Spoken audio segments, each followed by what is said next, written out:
There is a particular house in one of the most valuable plots of land on South Korea's east coast.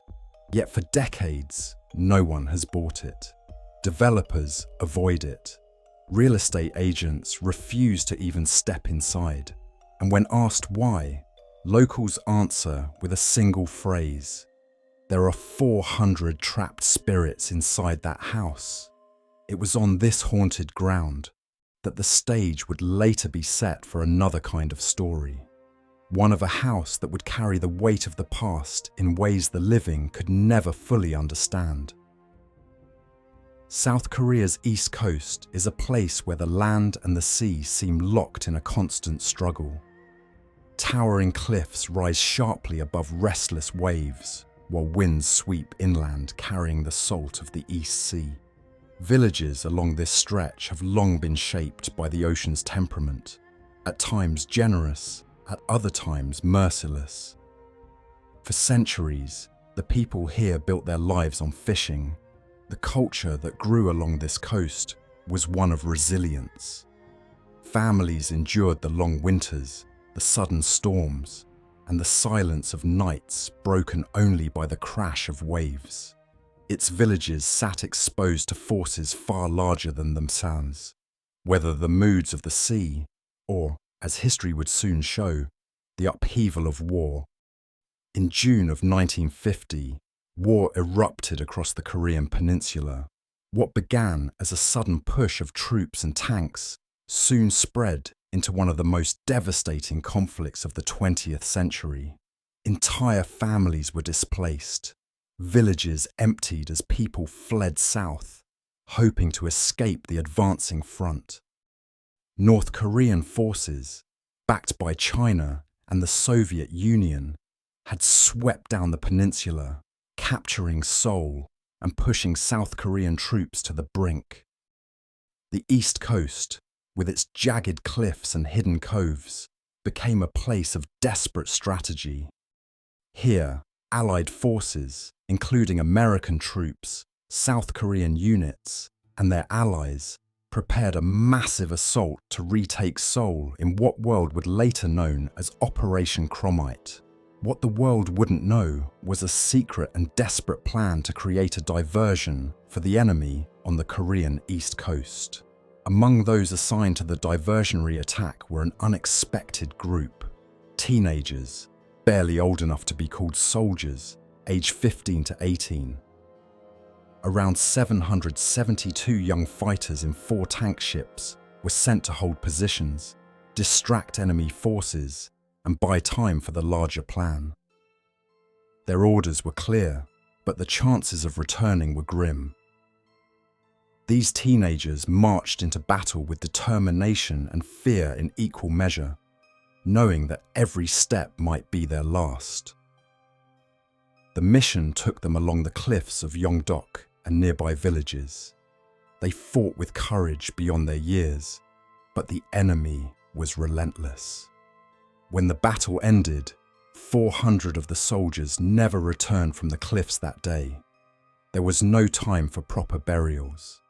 They were buried in a haste. It was done in silence. And for decades, no one dared to bring it up again. Locals say the land never forgot.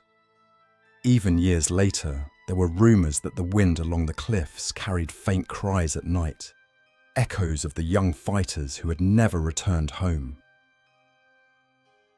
In October of 1980, a couple from inland South Korea decided to try a new life on the East Coast. Their attention was drawn to a particular plot of land, a location that would normally command a high price, perched above the restless sea, but the cost had been shockingly low. Some said it was because the land was forgotten by most, abandoned, or perhaps it was related to legends and stories about the location told by the locals.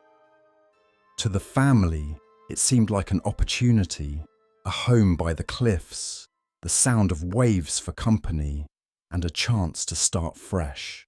Their plan was to create a home for themselves and their young daughter, with a restaurant attached to the ground floor.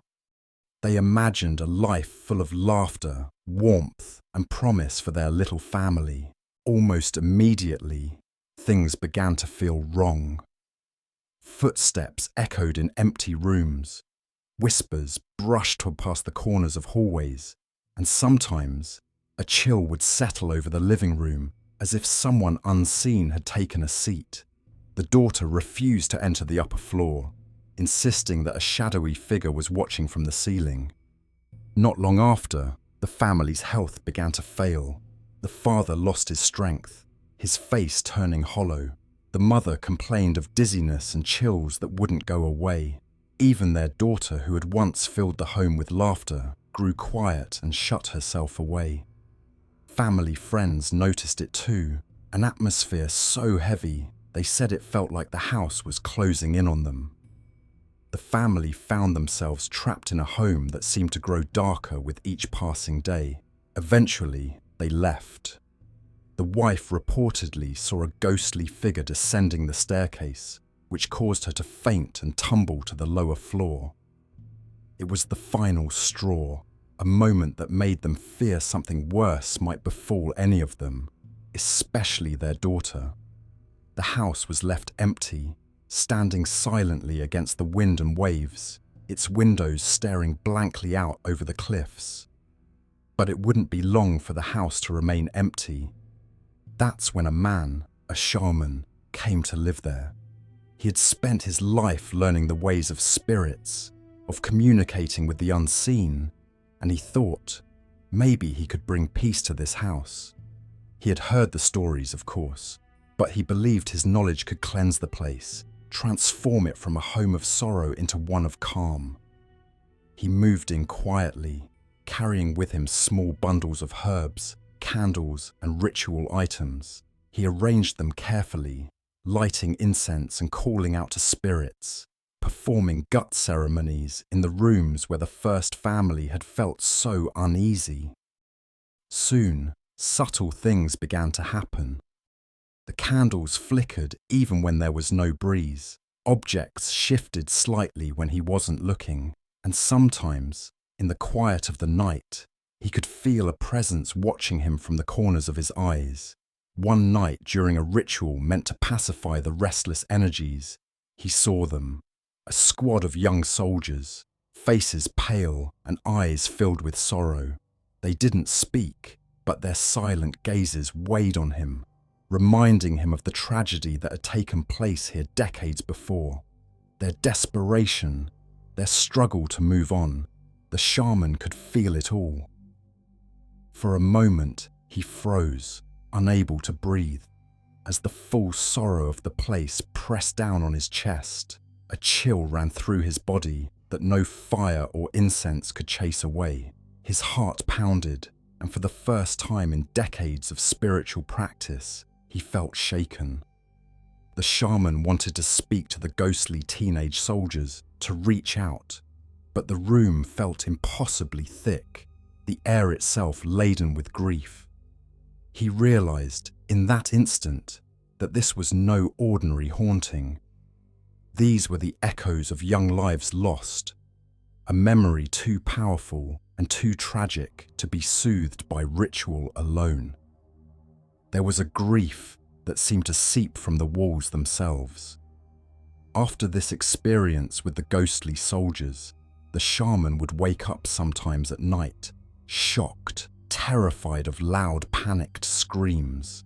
And when he checked every room, every corner of the house, he would find nothing but absolute silence and the sound of wind and the distant crash of waves. As the days passed, the shaman tried again and again, moving from room to room, chanting and offering, hoping to ease whatever lingered in the house and to contact some of the spirits, but no matter what he did, the feeling never lifted. On the contrary, he would hear voices whispering in his ears, as if they were telling him something in a rush. It sounded desperate, as if the voices had to hurry up. It was as if the house remembered everything, the lives it had held, the fear, the sorrow, and it wasn't ready to let go. Eventually, even the shaman had to leave. He packed his items, whispered his last prayers, and stepped away from the house that had resisted him so completely. After that, the house, later named simply as Yeongdeok's haunted house, stood alone once more, and it remained ever since.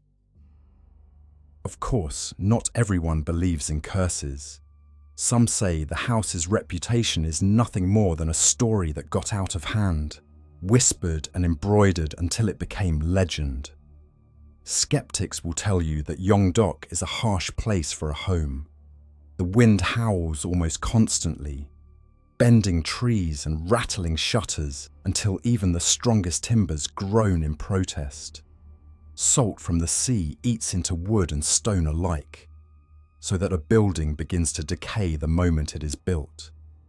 Perhaps the eerie sounds are nothing more than the house breaking down beneath the weight of years, groans of draft funneling through cracks in the walls.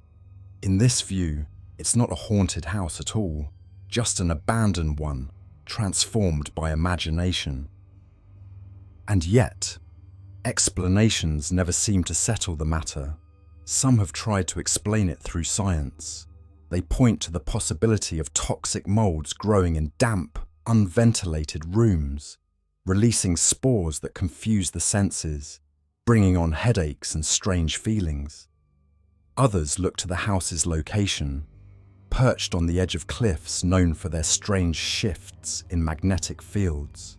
Such disturbances, they argue, can interfere with human perception, upsetting balance, even stirring hallucinations.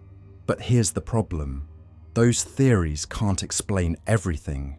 Mold might bring dizziness, but it doesn't explain why so many visitors describe shadows moving just beyond their vision, or why batteries drain in minutes, cameras refusing to work in certain rooms, no matter how many times the equipment is tested outside.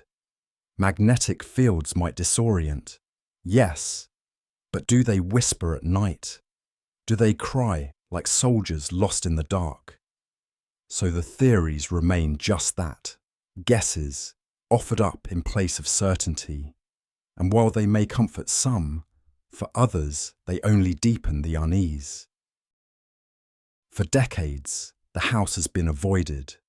Elders whisper to children about the house in warning tones, tales passed down as caution more than story. Even real estate agents have given up. Meanwhile, new homes rise around it, modern and bright, full of laughter and life.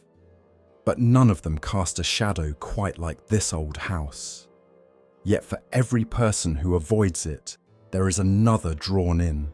Paranormal enthusiasts, late-night thrill seekers, YouTubers hunting for the next chilling clip.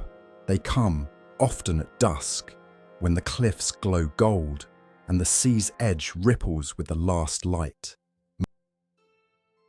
In September of 2013, the house was featured in Korea, House on the Hill, an episode for National Geographic Asia. The man who entered was Robert Jo, a Korean-American urban explorer known as RJ. He walked through the decaying halls, his flashlight catching peeling wallpaper and the collapsed remains of what once had been bedrooms. His narration wavered as he described the feeling of being watched, the press of silence that seemed to close in around him. To this day, clips from that broadcast circulate online, one of the few professional documentations of the Yeongdeok house. Most paranormal explorers don't make it far. Many abandon their exploration before reaching the upper floor, hearts hammering, hands trembling, their curiosity replaced by the instinct to flee.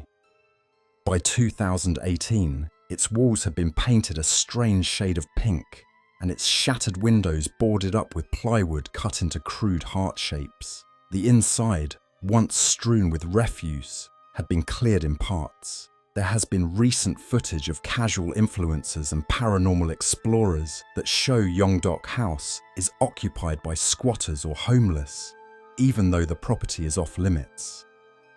Yeongdeok's haunted house is not alone in its eerie reputation. Across Asia, Certain homes, inns, or apartments are avoided for similar reasons. In Japan, the concept of the Jiko-buken, properties tied to misfortune, makes entire neighborhoods wary of certain rooms. In Thailand, tales abound of houses haunted by wandering spirits, where tenants move out after just one night. Even in Singapore, rumors of cursed flats circulate, where unexplained accidents happen again and again. It seems that no matter the culture, the idea of a home turned hostile strikes a deep, universal fear. The only certainty is this: in Yeongdeok, when the sea wind turns cold and the night settles in, no one forgets the house that watches from the shore.